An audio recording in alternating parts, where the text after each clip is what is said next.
Assalamualaikum warahmatullahi wabarakatuh. Kita bahas mengenai kebijakan dividen. Berikut ini adalah anggota kelompok kami.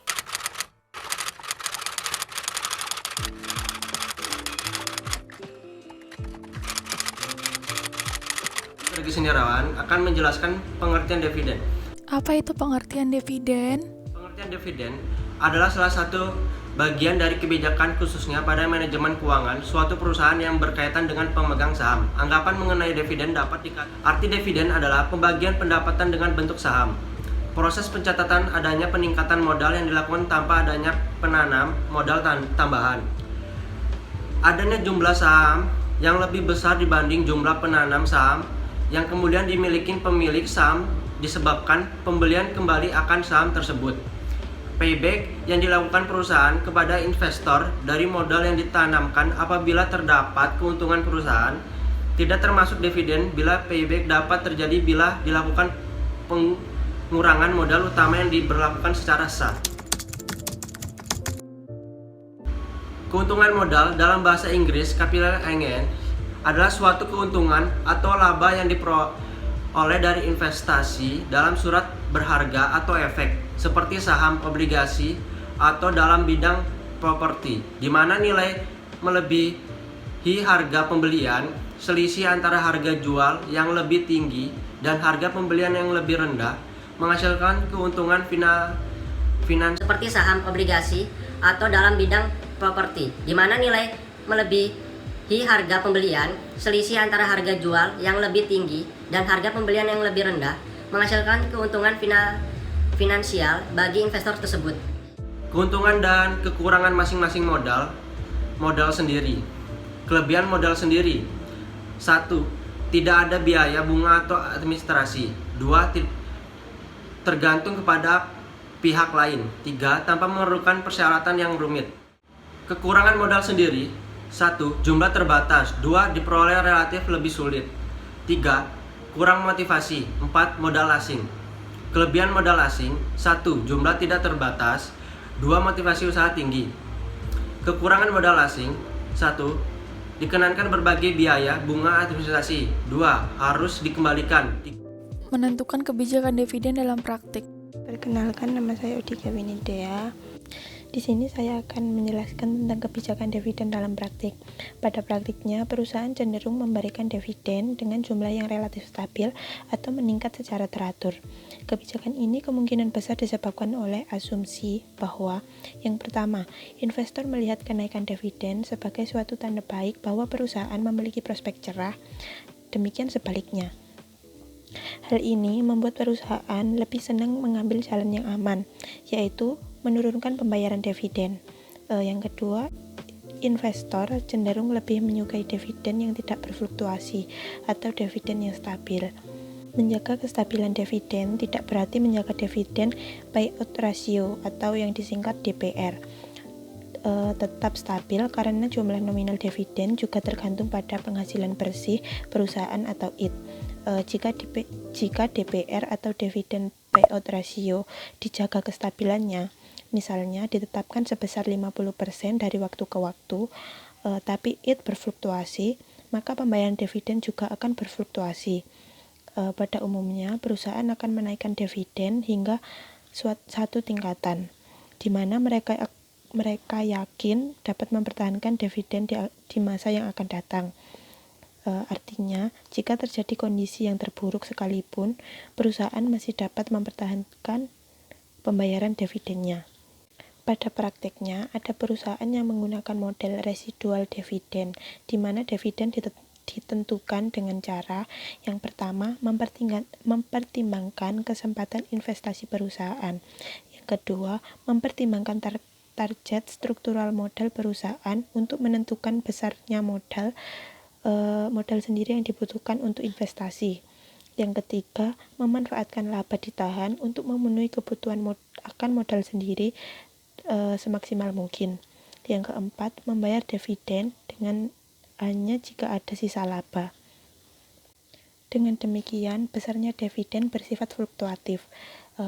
Model residual dividen ini berkembang karena perusahaan lebih senang menggunakan laba ditahan daripada menerbitkan saham baru. untuk memenuhi kebutuhan modalnya sendiri. Alasannya, yang pertama, menerbitkan saham menimbulkan biaya emisi saham atau flotation cost. Yang kedua, menurut teori signaling hipotesis, penerbitan saham baru sering salah diartikan oleh investor bahwa perusahaan kesulitan keuangan sehingga menyebabkan penurunan harga saham. Model residual dividen ini menyebabkan dividen bervariasi. Jika kesempatan investasi perusahaan juga bervariasi atau berfluktuasi. Jika kita percaya pada teori signaling hipotesis, maka model ini sebaiknya tidak digunakan secara kaku untuk menetapkan besarnya dividen secara year-to-year basis atau basis tahun demi tahun. Model ini lebih banyak digunakan sebagai penuntun untuk menetapkan sasaran payout ratio jangka panjang yang memungkinkan perusahaan memenuhi kebutuhan akan modal sendiri dengan laba ditahan. Pada praktiknya ada beberapa faktor lain yang mempengaruhi manajemen dalam menentukan kebijakan dividen. Yang pertama yaitu perjanjian hutang. Pada umumnya perjanjian hutang antara perusahaan dan dengan kreditor membatasi pembayaran dividen. Misalnya, dividen hanya dapat diberikan jika kewajiban hutang telah dipenuhi, dan rasio-rasio keuangan yang telah menunjukkan bank dalam kondisi yang sehat. Yang kedua, pembatasan dari saham preferen. Tidak ada pembayaran dividen untuk saham biasa jika dividen saham preferen belum dibayar. Yang ketiga, tersedianya kas. Dividen berupa uang tunai atau kas dividen hanya dapat dibayar jika tersedianya uang tunai yang cukup. Jika likuiditas baik, perusahaan dapat membayar dividen. Yang keempat, pengendalian. Jika manajemen mempertahankan kontrol terhadap perusahaan, ia cenderung untuk segan menjual saham baru, sehingga ia lebih suka menahan laba guna memenuhi kebutuhan dana. Akibatnya, dividen yang dibayar menjadi kecil. Faktor ini menjadi penting pada perusahaan yang relatif kecil. Yang kelima, kebutuhan dana untuk investasi. Perusahaan yang berkembang selalu membutuhkan dana baru untuk diinvestasikan pada proyek-proyek yang menguntungkan. Sumber dana baru yang merupakan modal sendiri atau equity dapat berupa penjualan saham baru dan laba ditahan. Manajemen cenderung memanfaatkan laba ditahan karena penjualan saham baru ini menimbulkan biaya peluncuran saham atau flotation cost. Oleh karena itu, semakin besar kebutuhan dana investasi, semakin kecil dividen payout ratio. Yang keenam, fluktuasi laba. Jika laba perusahaan dapat membagikan dividen yang relatif besar tanpa takut harus menurunkan dividen jika laba tiba-tiba merosot. Sebaliknya, jika laba perusahaan berfluktuasi, dividen sebaiknya kecil agar kestabilan tetap terjaga.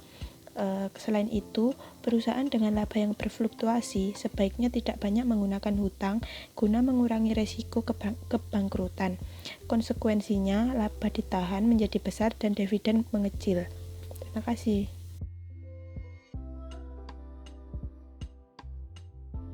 Laba bersih menurut Hanafi dan Halim menjelaskan bahwa laba bersih merupakan selisih antara pendapatan modal dikurangi dengan pendapatan biaya. Pendapatan mengukur aliran masuk aset bersih setelah dikurangi utang dari penjualan barang atau jasa. Biaya mengukur aliran keluaran aset bersih karena digunakan atau dikonsumsikan untuk memperoleh pendapatan. Yang kedua, arus kas.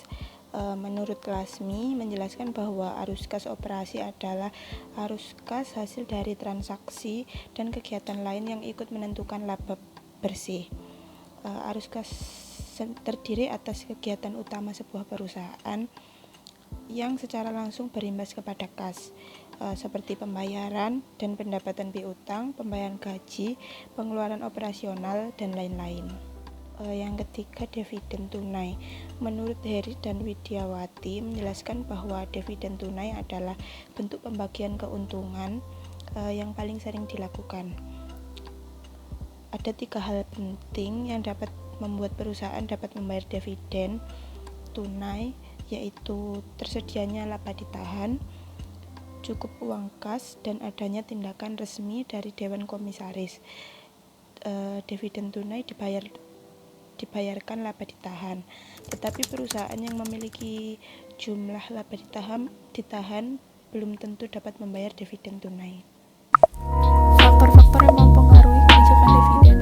Saya Fangkil Laurin Aulis Citra, NIM 231, akan menjelaskan faktor yang mempengaruhi kebijakan dividen, antara lain yang pertama, kebutuhan dana untuk membayar utang. Yang kedua, posisi likuiditas perusahaan. Likuiditas adalah kemampuan perusahaan untuk membayar utang jangka pendek dengan menggunakan aktiva lancar. Yang ketiga, tingkat ekspansi aktiva atau kebutuhan dana perusahaan. Perusahaan yang sedang berkembang tentu membutuhkan tambahan sumber daya perusahaan. Salah satunya adalah aktiva perusahaan. Yang keempat, stabilitas laba. Perusahaan yang menghasilkan laba yang stabil di setiap periode bisa dengan mudah memprediksi besar kecilnya laba yang akan dihasilkan di periode yang akan datang. Yang kelima, peraturan hukum perundang-undangan. Peraturan perundang-undangan mengatakan dividen dibayarkan dari laba, baik laba tahun periode berjalan maupun laba bersih tahun lalu yang berada di pos laba ditahan. Yang keenam, pengendalian perusahaan. Terdapat beberapa perusahaan yang memiliki kebijakan yang hanya menggunakan dana yang berasal dari pendanaan internal saja untuk membiayai aktiva, investasi atau pengembangan usaha perusahaan. Yang ketujuh, pembatasan dalam perjanjian utang. Pembatasan perjanjian utang ini biasanya disusun oleh kreditur perusahaan yang telah disetujui oleh perusahaan. Dan yang terakhir, nomor 8, kemampuan untuk meminjam atau berutang. Perusahaan yang memiliki kemampuan yang tinggi dalam memperoleh dana pinjaman umumnya memiliki kemampuan berbayar dividen yang tinggi. Apabila perusahaan memutuskan untuk memenuhi segala pendanaan melalui utang, maka besar kecilnya dividen kas yang diberikan kepada pemegang saham tidak akan mempengaruhi tingkat likuiditas perusahaan. Saya di sini Dita Ayu Juniawati akan menjelaskan mengenai apa sih itu dividen saham dan pemecahan saham. Dividen saham atau stok dividen adalah pembayaran kepada para pemegang saham, biasanya itu berupa jumlah tambahan saham tersebut. Hal ini dibuktikan atau dinyatakan dengan merubah nilai catatan modal sendiri para pemegang saham pada neraca perusahaan. Nah, dengan adanya dividen saham ini, kepemilikan para pemegang saham di dalam perusahaan proporsinya tetap sama atau tidak berubah. Untuk lebih lanjutnya, saya akan memberikan contoh. PT Greenice membayar dividen sebesar 5% dari saham beredar, yaitu berjumlah 5% kali 400.000 lembar sama dengan 20.000 lembar saham tambahan. Nilai pasar yang dianggap wajar dari saham tersebut ada 2.500 setiap lembarnya. Untuk setiap 20 lembar saham yang dimiliki, pemegang saham menerima 1 lembar saham tambahan. Selanjutnya ada struktur modal perusahaan setelah distribusi dividen saham. Berikut adalah tabelnya ini. Dengan pembayaran saham, maka saham sebesar 50 juta itu yang didapat dari 2.500 dikali 20.000 lembar dipindah atau ditransfer dari laba yang ditahan ke perkiraan saham biasa dan tambahan modal. Oleh karena itu, nilai nominal saham tetap sama, yaitu sebesar 1.000 per lembar. Kenaikan dalam jumlah saham biasa dicerminkan dengan kenaikan sebesar 20 juta, yaitu didapat dari 1.000 dikali 20.000 lembar yang diperlihatkan dalam perkiraan saham biasa. Sisa nilai saham sebesar 5 juta dikurang 20 juta, yaitu sebesar 30 juta, dan itu akan masuk ke perkiraan tambahan modal, dan sedangkan total modal sendiri itu tetap sama, yaitu sebesar 740 juta. Oleh karena itu, jumlah saham beredar meningkat sebesar 5%, maka laba per lembar saham perusahaan berkurang secara proporsional. Selanjutnya, saya akan menjelaskan mengenai apa sih itu pemecahan saham. Pemecahan saham atau stock split adalah pemecahan nilai nominal ke dalam nilai nominal yang lebih kecil. Dengan begitu, jumlah lembar saham yang beredar akan meningkatkan proporsional dengan penurunan nilai nominal saham. Dengan adanya pemecahan saham, maka nilai pari atau nilai yang ditetapkan berubah tetap di lain pihak. Jumlah lebar saham yang beredar akan bertambah. Oleh karena itu, jumlah nilai pari atau nilai yang ditetapkan itu secara keseluruhan tidak mengalami perubahan. Pada dasarnya ada dua jenis stock split yang dilakukan. Yang pertama ada split up atau pemecahan saham naik, yang kedua ada split down. Yang pertama itu tadi jenisnya ada split up atau pemecahan saham naik. Yang pengertiannya itu yaitu penurunan naik nominal per lembar saham yang mengakibatkan bertambahnya jumlah yang beredar. Misalnya pemecahan saham dengan faktor 3:1. Pada awalnya nilai nominal per lembar saham sebelum melakukan stock split sebesar 1.500. Maka setelah dilakukannya stock split, maka dengan perbandingan 3:1 tersebut, nilai nominal per lembar saham baru itu adalah menjadi 500 perak, sehingga lembar saham yang awalnya menjadi 1 lembar menjadi 3 lembar saham. Yang kedua ada split down atau pemecahan saham turun, yang artinya peningkatan nilai nominal lembar saham yang mengakibatkan berkurangnya jumlah lembar saham yang beredar. Misalnya split down dengan faktor 1:3 yang merupakan kebalikan dari split up tadi. Yang awalnya nilai nominal per lembar saham 1.000 dilakukan split down itu menjadi 1:3, maka nilai nominal per lembar saham baru 3.000 dan jumlah saham yang awalnya 3.000 menjadi 1.000 lembar. Rizalila Amin akan menjelaskan tentang apa sih pembelian kembali saham itu.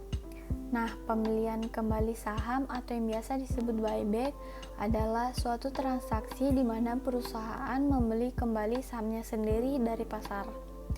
Nah, perusahaan melakukan hal tersebut dikarenakan manajemen menganggap harga sahamnya berada di bawah harga pasaran.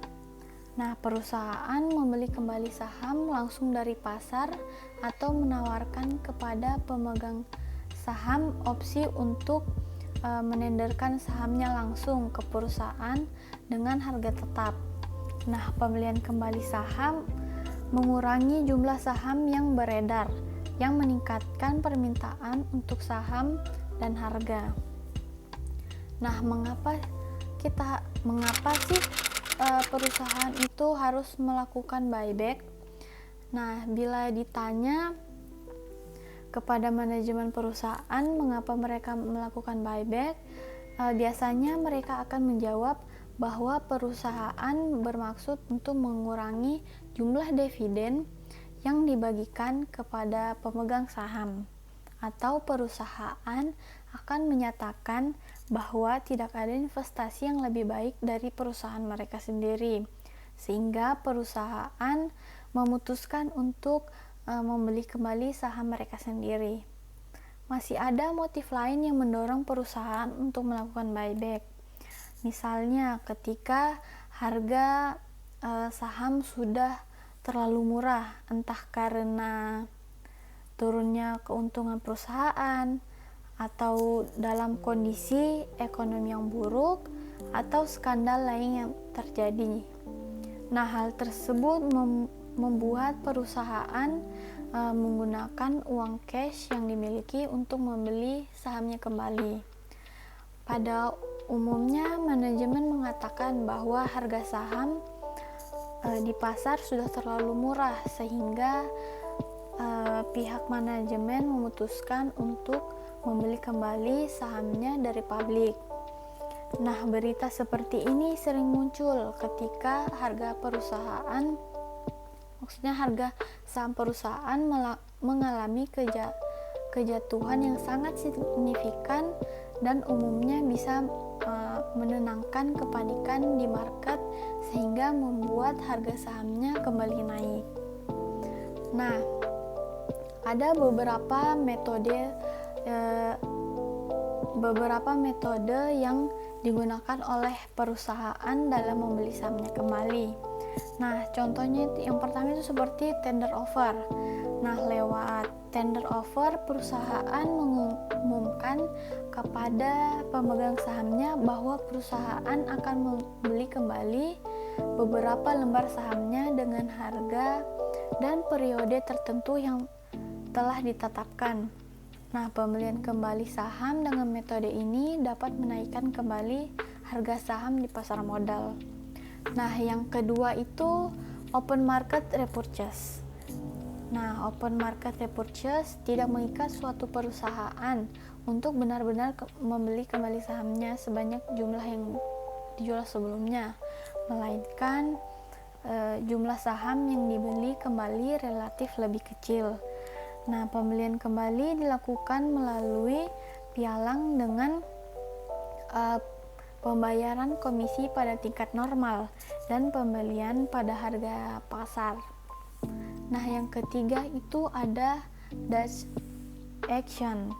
Nah, dalam metode ini perusahaan menyebutkan range harga yang ditawarkan di mana para pemegang saham akan memilih satu harga yang akan mereka tetapkan untuk menjual saham yang mereka miliki kepada perusahaan. Sekian video dari kelompok kami. Jika ada kesalahan mohon dimaafkan. Wassalamualaikum warahmatullahi wabarakatuh.